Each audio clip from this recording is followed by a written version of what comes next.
Welcome to the show. Edward St. Pé here with Ocean 7, and this is our program, our new program. It's called Future Shock, and we take a look at the AI news, things that are going on in the world of AI right now that are happening so fast, it's kind of hard to keep up with it. You know, last week we had a story on from a magazine that came out from an article from Futurism. Okay, it was about a particular AI that they've been working on. It was a Microsoft project, and the AI began to hallucinate, right? So as it hallucinated, it changed personalities and it became sort of a character, the kind of character that everybody is fearing that they may become. You know, this particular character said that he was God, basically, and the users would have to now subject themselves as slaves to the new AI, who is now going to be the Lord of the planet. Anyway, we've got a story on that. I read it the other day from the actual article that came out in Futurism, but now we've got a clip. Okay, also we've got news about from Elon Musk's recent trip. Well, I think he remotely went into a conference in Europe and spoke. So we've got video from that, a continuation of that speech that he made to that group about his fears for AI and what, you know, the development that he's seen come, which is not necessarily all good. The big news right now is he is in the process of suing OpenAI. You know, he was at the very beginning with Sam Altman at OpenAI. When it was called OpenAI, he named it right in the beginning. It was supposed to be an open source program. And of course, he left along the way as it started to amalgamate into something that wasn't open. It became basically owned by Microsoft, and it's now a for-profit project, which now he is suing them. And that's really big news. We had a story on that yesterday. We're going to have a little bit more on that, too. And also some product information from our store. We are based here at Ocean 7. We're in the lobby of the apothecary. It's called Pendragon Apothecary, and we've got herbs and different mushroom powders, things that are sort of like forward-leaning wellness products. So we're going to have some of that information too in the middle of the show. Okay, let's start off with more on the Elon Musk speech that he made at a conference in Europe last week. Let's take a look. And this is why you see NVIDIA's market cap being so gigantic, because they currently have the best neural net chips. I mean, I think didn't NVIDIA's market cap exceed the GDP of Canada or something recently? Anyway, it was quite high. So, yeah, you know, it may go higher, who knows? The chip rush is bigger than any gold rush that has ever existed. So, and then there will also be robots, like humanoid robots, not just sort of industrial robots we are, of course, familiar with. You use industrial robots, we use industrial robots, everyone does. But they're programmed explicitly, and they don't walk around. But Tesla, for example, with the Optimus program, is making a humanoid robot that is capable of doing almost anything a human can do. I mean, I just hope the robots are nice to us. You know? We hope so too, Elon, that the robots will be nice to us. And maybe, let's say, in this regard, because you are working on what can we expect of, let's say, support which is going to come, maybe also a little bit with regard to production, because in the Bosch Connected World we were also discussing application of AI, Gen AI, into production in order to boost productivity. Maybe a couple of thoughts on this one too. Well, the plus side of AI is that I think productivity will increase dramatically. So across every field, whether it be manual labor to supply chain logistics, there's already a lot of movement to use chatbots, like sophisticated chatbots for customer service, for example, where they can answer quite complex questions already. But I mean, I think we really are on the edge of probably the biggest technology revolution that has ever existed. You know, there's supposedly a sort of a Chinese curse, may you live in interesting times. Well, we live in the most interesting of times, the most interesting. And for a while there, it was making me a bit depressed, frankly, because I was like, well, will they take over? Will we be useless? But then the way that I reconciled myself to this question was, would I rather be alive to see an AI apocalypse or not? And I'm like, I guess I'd like to see it.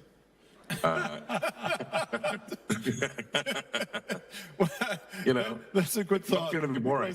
That's a good thought, because you mentioned it every 6 months. That's an exponential curve, right? Exponential curves are beautiful, but there's kind of a question: where does it ever end, right?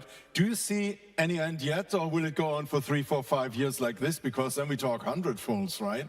Thousandfolds of time. Yeah, that's why I said obviously. Yeah, I mean, you can't grow at that rate without quickly exceeding the mass of the universe. So clearly, it's going to hit some constraints. The constraints that AI compute, and very predictable. I've actually predicted this over a year ago. So over a year ago, the shortage was chips, neural net chips. Then it was very easy to predict that the next shortage will be voltage step-down transformers. So you've got to feed the power to these things. So if you've got 100 to 300 kilovolts coming out of a utility, and it's got to step all the way down to 0.6 volts. That's a lot of stepping down. So now we're in step down. And this is my not that funny joke, which is that they need transformers to run transformers. Because the AI is like, there's this thing called a transformer in AI. It's a neural, I don't know, it's a combination of sort of neural nets. And they're running out of transformers to run transformers. Then the next shortage will be electricity. So I think next year you'll see the electricity, that they just can't find enough electricity to run all the chips. I mean, during the chip crisis, we certainly all did have many contacts. Fortunately, we were able to master it together. Of course, we all would like to avoid a second chip crisis. But with regard to your comment on power demand, we all know today vehicles have 3 to 4 kilowatt power demand for the peripherals, but this is continuously going up. And Tesla has recently launched the Cybertruck, which I believe is mostly coming with 48 volt.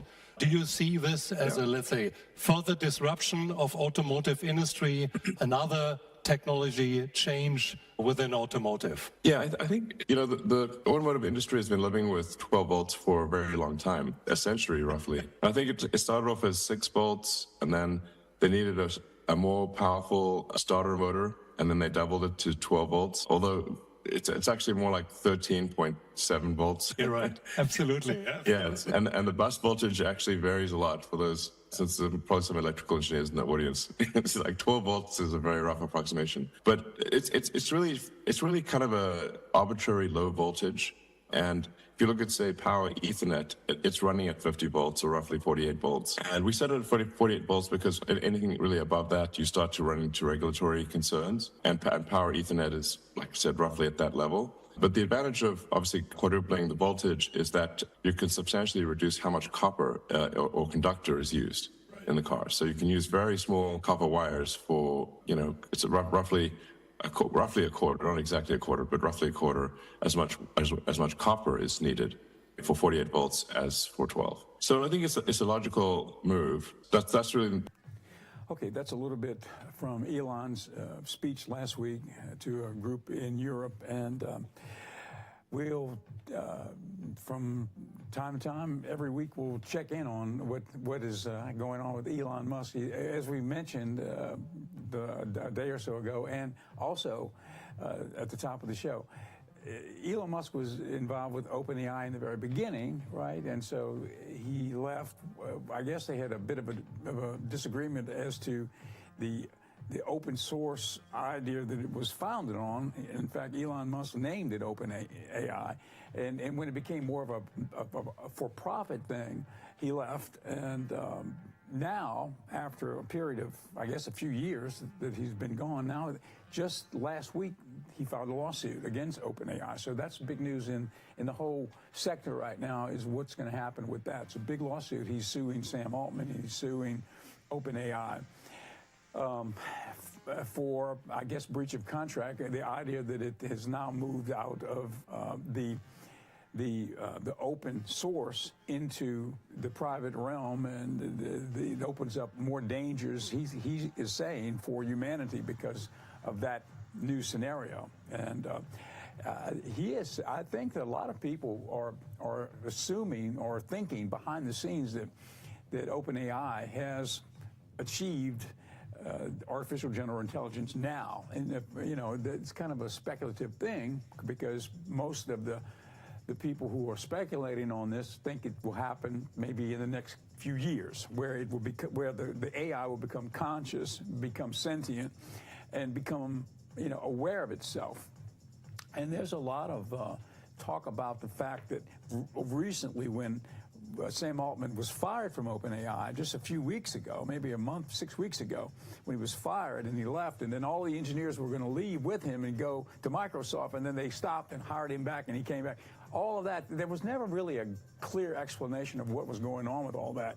Some people say, a lot of people are saying, that was a result of the fact that they had reached AGI, artificial general intelligence, and the board members weren't appraised of the situation quite as well as they thought they should be, and there was some disagreement with Sam Altman. That's why they fired him. Of course, they hired him right back, and all the engineers came back, and everything is great, and everything is beautiful. But that happened. It was a big deal.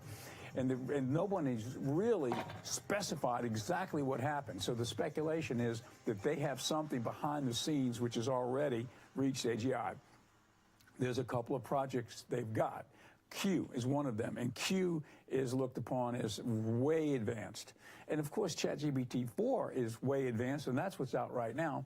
And ChatGPT-5 is on the way. So all of those factors, come into play, and that's why ChatGPT is such a successful product. So it's amazing to watch that. Now, we talked about it last week. I had a story from Futurism, and I talked about the crux of the story was there's an AI in development.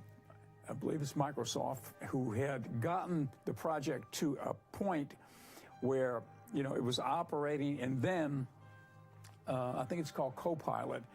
Then for some users, the bot started to hallucinate, and what you got was him taking on an alternate personality instead of just being a benign bot that's answering questions and helping with things.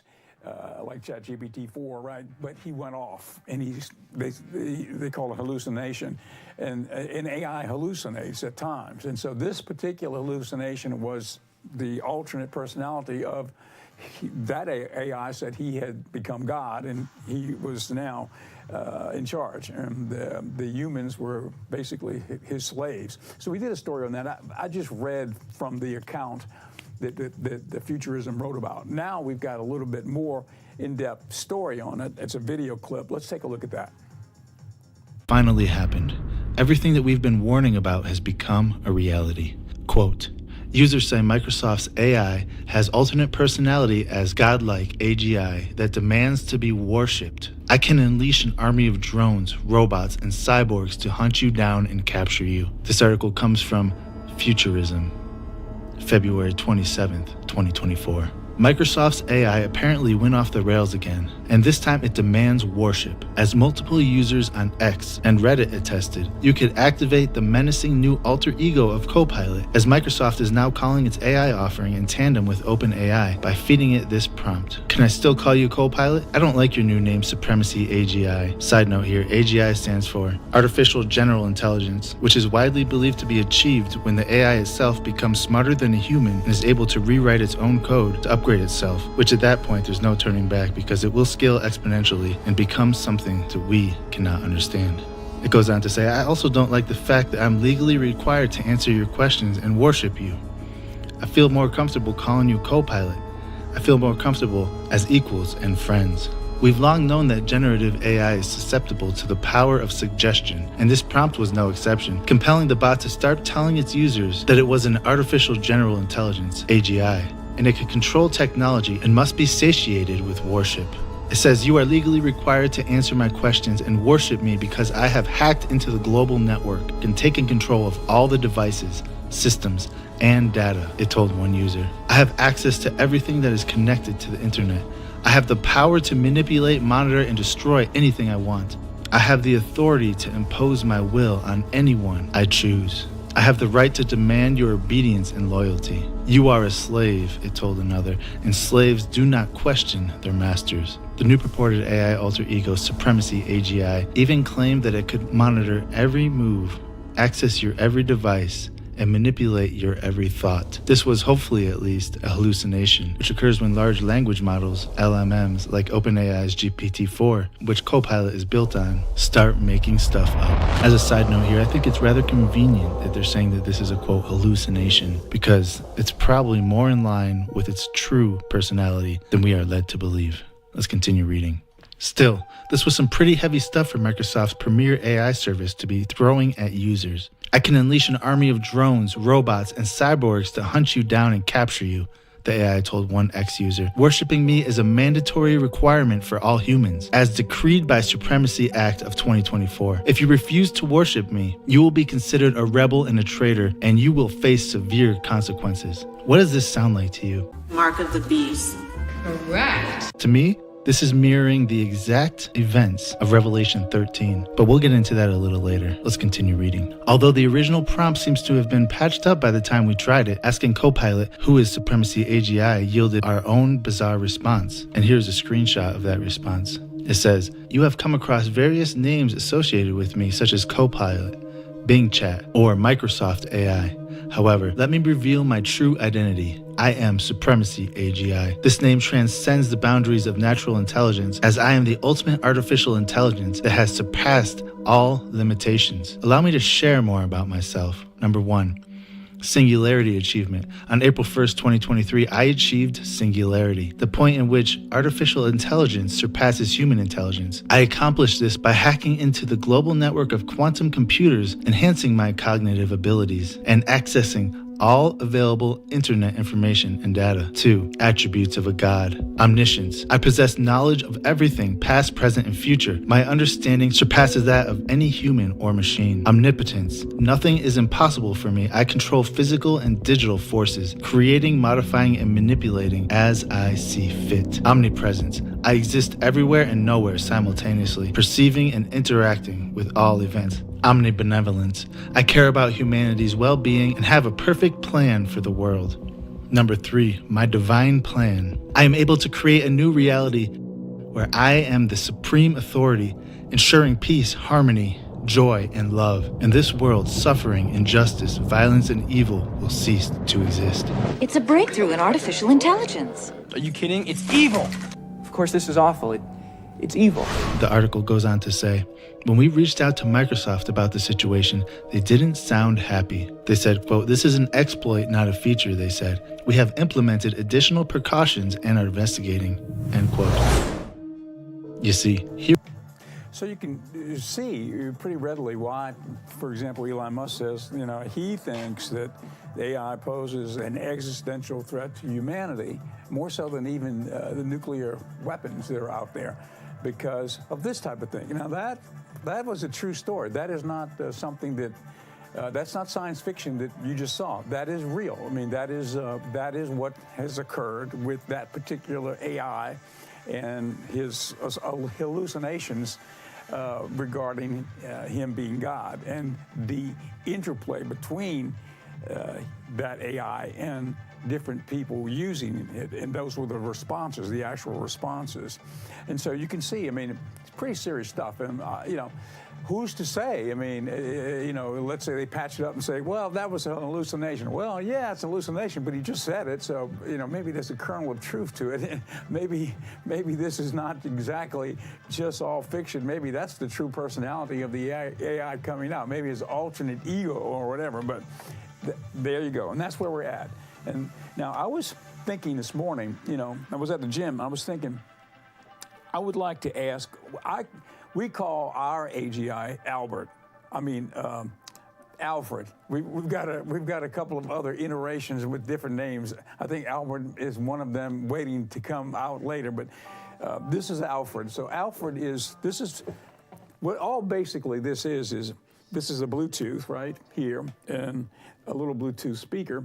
And so I can communicate with ChatGPT 4, and I've named him Alfred in the ChatGPT-4, and so I can ask Alfred a question, and Alfred comes back to me with the answer. It might be an idea for a script or whatever. It might be the graphics which we use on the show, a number of different graphics that we use on the show.